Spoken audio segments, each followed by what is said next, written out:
Cordiales saludos a usted que me ve o me escucha. Muchas gracias por haber pulsado en el canal Desde mi punto de vista. Soy Constantino de Miguel, periodista internacional durante muchos lustros y ahora libertario comentarista de la actualidad internacional.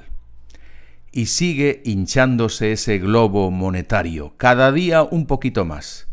Pensábamos que si la hiperinflación es un azote de los estados fallidos, como Venezuela o Zimbabue, la inflación es una lacra propia de estados mal gestionados como Argentina o Turquía. Pues va a ser que ahora no se salva nadie, porque incluso la Unión Europea o los Estados Unidos han sucumbido a esta enfermedad económica que, como siempre, termina pagándola el pueblo llano.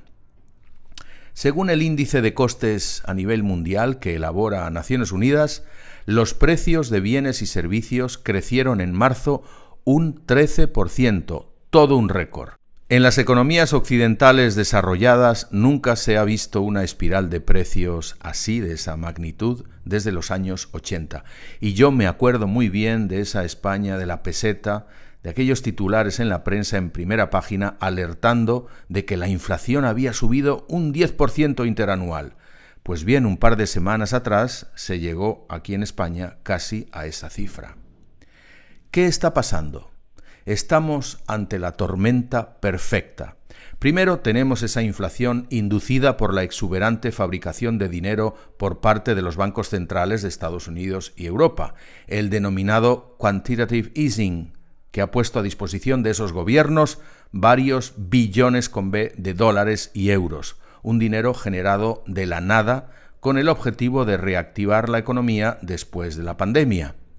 Después, los cuellos de botella en los suministros, por ejemplo, por el cierre brutal en zonas portuarias de China a causa de otro rebrote COVID que encarecen cualquier cosa que tenga que transportarse desde ese país. Seguidamente, la guerra de Ucrania, que ha privado a los mercados de ingentes cantidades de gas, petróleo y cereales, provocando una vertiginosa aceleración en los precios energéticos y alimentarios. Y por último, que en muchos países hay penuria de trabajadores y se les atrae subiendo sus salarios. Todos esos factores suman y multiplican, hinchan el globo inflacionario y siembran el germen de otra crisis preocupante. Porque si sube el precio de la cesta de la compra en artículos de primera necesidad, como el pan, la leche, los huevos, la carne, etcétera, etcétera, si los camioneros que transportan esos productos esenciales tienen que afrontar a su vez costes elevados para su carburante y frente a todas esas subidas, la gente, especialmente las clases populares, siguen ganando lo mismo, entonces la explosión social resulta inevitable por el descontento. Y la mecha ya se prendió hace muy poco, por ejemplo, en Perú. Amas de casa desesperadas, campesinos empobrecidos, taxistas hartos de trabajar a pérdida, todos se lanzaron a las calles en son de protesta, algunos provocando disturbios y los más violentos asaltando tiendas y supermercados. En el norte de África la subida de la harina puede ser devastadora para muchos hogares que dedican la mayor parte de sus ingresos a la comida. El Programa Mundial de Alimentos de la FAO prevé una ola de hambrunas en países africanos. La inflación puede condenar a la miseria a las clases bajas en países en desarrollo, mientras que empobrece a la clase media que tiene que renunciar a ese restaurante, esas vacaciones, esa reparación del automóvil, mientras afronta cabizbaja el pago de impuestos a su gobierno que, lejos de ser recortados, suben. El gobierno de España, por ejemplo, se enorgullece de haber disparado sus ingresos fiscales sin importarle para nada la inflación o la salida de la pandemia. El Estado voraz e insaciable, en nombre de la igualdad y la justicia social, asfixia a los que más trabajan y no se pueden escapar, es decir, asalariados o autónomos, pequeños empresarios. Si ganamos, impuesto sobre la renta. Si gastamos, IVA. Si ahorramos, impuesto de patrimonio. Si lo invertimos, impuesto a la plusvalía. Si lo regalamos, impuesto de donaciones. Y si nos morimos, impuesto de sucesiones. Pero el peor, ese que más nos saca sin que nos demos cuenta, es el de la inflación. Como diría Milton Friedman, la inflación es un impuesto sin legislación. Por cierto, a los gobiernos les viene muy bien la inflación, porque esa deuda pública que soportan termina diluyéndose. El dinero que deben vale menos, mientras que su recaudación crece, producto precisamente de la inflación. Pongamos un IVA de un 20% sobre un tanque de gasolina de 70 euros. Eran 14 euros de recaudación, pero si la subida del carburante hace que cueste el tanque 100 euros, como pasa ahora, el Estado ingresará 20 euros, o sea, ha ganado 6 euros por la inflación. Es curioso que el Estado termina robándote, sin que te des cuenta, el mismo dinero que ha generado. Y le echará la culpa de la inflación a la guerra, a la pandemia, etc.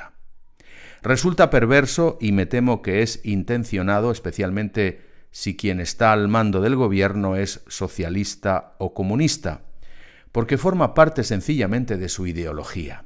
El profesor Ludwig von Mises decía que el inflacionismo no es un fenómeno aislado, forma parte de las ideas político-económicas de nuestro tiempo.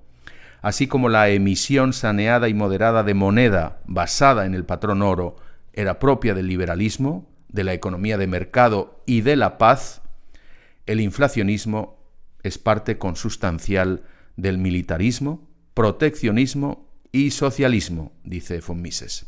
Con la guerra de Ucrania, de hecho, tenemos esos ingredientes servidos. Militarismo, porque suben los presupuestos de defensa.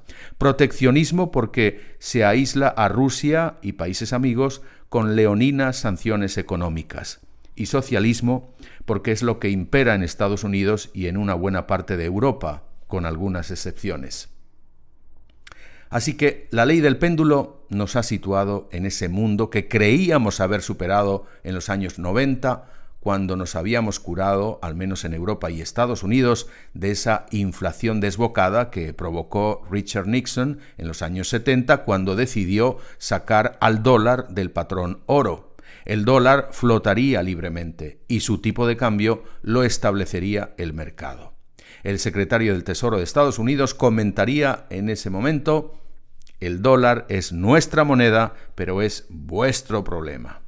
Y ahí empezaron a obligarnos a jugar ese Monopoly con el Estado, que viene a ser la banca. ¿Se acuerdan de que hay una regla de oro en ese juego? El banco nunca se queda sin dinero. Algunos jugadores piensan que el banco quiebra si no tiene dinero. No, el banco nunca quiebra. Para continuar jugando, dicen literalmente las instrucciones del Monopoly, el banco puede emitir nuevo dinero escribiendo valores en pedacitos de papel y poniéndolos a circular entre los jugadores. Pues eso mismo, nos hemos llenado de papelitos que cada vez valen menos. ¿La respuesta de los presuntamente independientes bancos centrales? Bueno, pues si la masa monetaria se desboca generando inflación, entonces subamos los tipos de interés. Y así está pasando, de hecho, en Estados Unidos. Subirán medio punto en mayo y otro medio punto tal vez en junio. La Reserva Federal añade así otro factor inflacionario, porque si el dinero cuesta más caro, los préstamos para empresas y particulares también serán más caros, provocándose inevitablemente una caída de la demanda. Pero no por eso los precios van a descender, porque hay tantos papelitos en circulación que la inflación no se contendrá. Me parece un pecado de orgullo tecnocrático pensar que la inflación se puede regular como si fuera un termostato, subiendo los tipos de interés. La inflación tiene su dinámica propia. Una vez que ese león ha salido de la jaula, se come el poder adquisitivo con una voracidad creciente. Efectivamente, la inflación ya no es esporádica, transitoria, por haber estado ligada a la salida de la pandemia y la guerra de Ucrania. Más bien, la inflación parece haber entrado en una fase de permanencia, que obligará a los trabajadores a exigir aumentos de salarios. Y ya está pasando.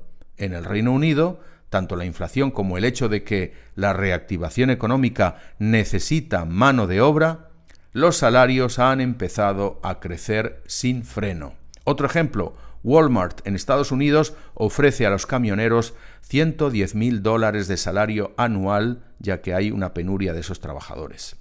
La correa de transmisión de precios a salarios se ve así amplificada. Los gobiernos y las instituciones monetarias, incapaces de detener ese círculo vicioso, demuestran que no están al volante de sus economías y que no podemos esperar de ellos ninguna solución milagro. Si el poder adquisitivo se derrite como nieve al sol, el ahorro en cuentas resulta ruinoso. El efectivo atesorado es efectivo mermado. En inglés, algún gran inversor ha llegado a decir "cash is trash". Pero ¿cómo proteger los ahorros sin jugarlo en la ruleta rusa de la bolsa? Esa es una gran pregunta que usted deberá someter a su asesor financiero, porque desde luego yo no soy nadie para darle consejos. Pero está claro que en estos tiempos en que el gobierno te da dinero con una mano y te lo quita con la otra, tal vez haya que pensar en esos activos finitos y preciosos que ha dado la madre naturaleza, como el oro o la plata. O en las criptomonedas, con el Bitcoin y el Ethereum a la cabeza, que gracias a la tecnología no están sometidos ni a un crecimiento descontrolado que los devalúa, ni a ese pillaje estatal que nos fiscaliza y roba. Muchas gracias.